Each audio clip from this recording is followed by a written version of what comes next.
अथर्व की बातें सुनकर ऋषिका का दिल भर आया। उसकी बड़ी बड़ी आंखों में खुशी के आंसू बहकर उसके गालों पर गिरने लगे।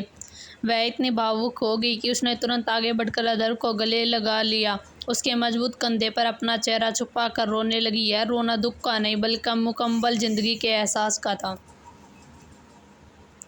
अथर्व ने उसे अपने सीने से कसकर सटा लिया, मानो वह दुनिया के हर खतरे से उसे बचाना चाहता। उसने प्यार से उसके बालों को सहलाया और कहा, अब रोना बिल्कुल नहीं मिसेज अग्निवंशी, डॉक्टर ने कहा है कि तुम्हें सिर्फ और सिर्फ खुश रहना है और आराम करना है। तभी कमरे का दरवाज़ा खुला और पूरा परिवार अंदर आ गया। सिया जी, सितारा जी ने आगे बढ़कर ऋषिका का माथा चूम लिया। मेरी बच्चे, भगवान तुम्हें हमेशा खुश रखे, सितारा जी ने ऋषिका के आंसू पोंछते हुए कहा। तभी छोटा सा आरुष दौड़ता हुआ आया और बेड पर चढ़कर ऋषिका की गोद में बैठ गया। वह अपनी बड़ी बड़ी आंखों से कभी अपनी मम्मा को देख रहा था तो कभी अपने सख्त डैडी को, जो आज बेहद शांत लग रहे थे।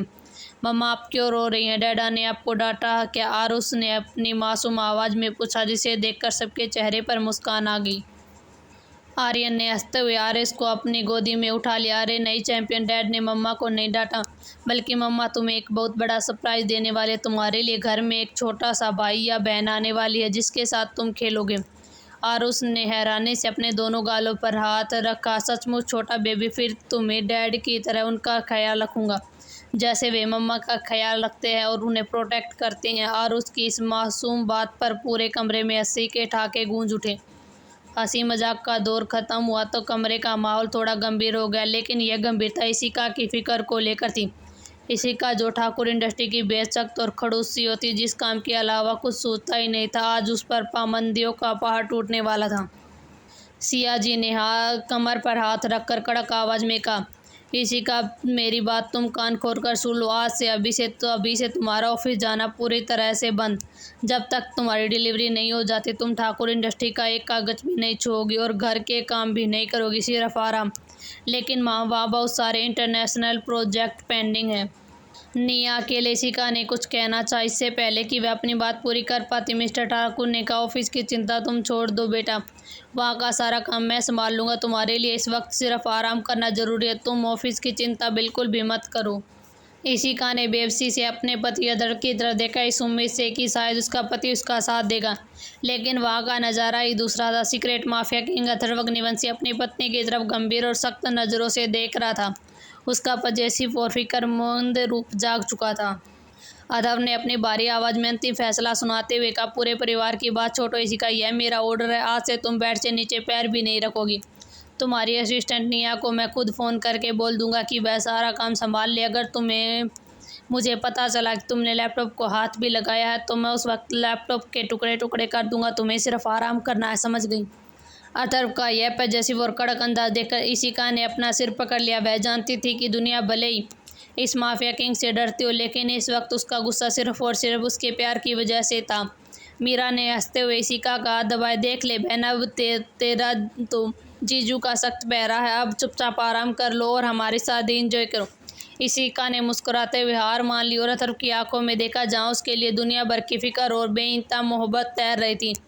एक नई जिंदगी की एक नई शुरुआत की अब यह एक बेहद खूबसूरत मोड़ ले चुकी थी। आखिरकार वह पावन और ऐतिहासिक दिन आ ही गया, जिसका ओबरॉय अग्निवंशी और ठाकुर परिवार को बेसब्री सा इंतजार था। शहर के सबसे आलीशान 5 स्टार पैलेस होटल के शाही लॉन में आर्यन और मीरा की शादी का भव्य आयोजन था। पूरे पैलेस को सफ़ेद और लाल गुलाबों के फूलों और असली गेंदों की लड़ियों से हजारों टिमटिमाते हुए क्रिस्टल झूमर से सजाया गया था। रात का समय था। चारों तरफ वैदिक मंत्रों की गूंज और शहनाई की मधुर धुन गूंज रही थी, जो माहौल को अलौकिक बना रही थी। सबसे पहले ओबरॉय परिवार की भव्य भारत पैलेस के मुख्य द्वार पर पहुंची। आर्यन ने एक शानदार विंटेज कार में सवार था। वह क्रीम कलर की शाही शेरवानी पहने किसी रियासत का राजकुमार लग रहा था। ओबरॉय कंपनी का रसूखदार सीईओ आज अपनी होने वाली दुल्हन मीरा को अपना बनाने के लिए खुशी से झूम रहा था। राघव जी, मिस्टर ठाकुर और अथर्व ने भी मिलकर बारात का भव्य स्वागत किया। कुछ ही देर बाद होने वाली दुल्हन मीरा की एंट्री हुई। मीरा ने गहरे लाल रंग और सुर्ख गुलाबी रंग का भारी पारंपरिक लहंगा पहन रखा था, जिस पर सोने की तारों की बारीकी की गई थी। वह फूलों की चादर के नीचे धीरे धीरे कदम बढ़ा रही थी। मीरा के चेहरे पर इस वक्त होने वाली दुल्हन की लाज, झिझक और आंखों में आने वाली नई जिंदगी की असीम खुशियां साफ चमक रही थी। जब आर्यन ने मीरा को देखा तो उसकी नज़रें वहीं पर ठहर गई। शादी के पावन 7 फेरे और सिंदूरदान की रस्म के बाद अब वह घड़ी आ गई थी जो हर बेटी के जीवन में सबसे ज़्यादा भावुक होती है, विदाई। पैलेस होटल के भव्य द्वार पर फूलों से सजी लग्जरी कार खड़ी थी। सुबह की पहली किरण आसमान में बिखरने ही वाली थी। मीरा ने आगे बढ़ते हुए पूरे माहौल में एक भारीपन छा गया था। उसकी आंखों में आंसुओं की धारा बह रही थी। दुनिया में अनाथ रहने के बाद इशिका की वजह से उसे ठाकुर परिवार का प्यार मिला था, वह उसे छोड़कर जाना उसके लिए बहुत ही कठिन था। मीरा ने रोते हुए सितारा जी के गले लग लिया। मम्मा पापा मिस्टर ठाकुर की भी आंखें भीर गाई। उन्होंने मीरा के सिर पर हाथ रख कर कहा, रोते नहीं बेटा, तुम हमारी बेटी और हमेशा रहोगी। आज से तुम एक नए घर की लक्ष्मी बनने जा रही हो। मीरा दौड़कर इशिका के गले लग गई। इशिका ने भी खुद को बहुत संभाला क्योंकि उसकी प्रेगनेंसी की वजह से उसे ज़्यादा तनाव नहीं लेना था, लेकिन उसकी अपनी जान से प्यारी सहेली की विदाई देखकर उसकी आंखें भी नम हो गई। इशिका ने मीरा के आंसू पोंछे, मीरा खुश रहना, अब तुम अकेले नहीं हो, पूरा ओबरॉय परिवार तुम्हारे साथ है। आर्यन ने आगे बढ़कर मिस्टर ठाकुर, राघव जी और अदर के गले मिलकर उन्हें विश्वास दिलाया कि वह मीरा की आंखों में कभी भी आंसू नहीं आने देगा। मीरा ने चावल के दाने पीछे की तरफ रखे और भारी मन से कार में बैठ गई। कार धीरे धीरे ओबरॉय मैंसन की तरफ बढ़ गई। कुछ ही समय में गाड़ी ओबरॉय मैंसन के आलीशान मुख्य द्वार पर रुकी। वहाँ पहले से ही कुछ करीबी रिश्तेदार और मिसेज ओबरॉय स्वागत के लिए खड़ी थी। पूरा मैंसन रोशनी से जगमगा रहा था। मिसेज ओबरॉय ने हाथ से आरती की थाली ली और उन्हें बेहद प्यार से आर्यन और मीरा की आरती उतारी। द्वार पर एक बड़ा तांबे का कलश रखा जो चावलों से भरा हुआ था और नीचे कुमकुम के पानी की थाल थी। मेरी प्यारी बहू, मेरे घर की लक्ष्मी का स्वागत है, मिसेज ओबरॉय ने मुस्कुराते हुए कहा। मीरा ने अपनी नज़रें झुकाए हुए बेहद शालीनता से अपने पैर सीधे चावल के कलश को धीरे से धकेला।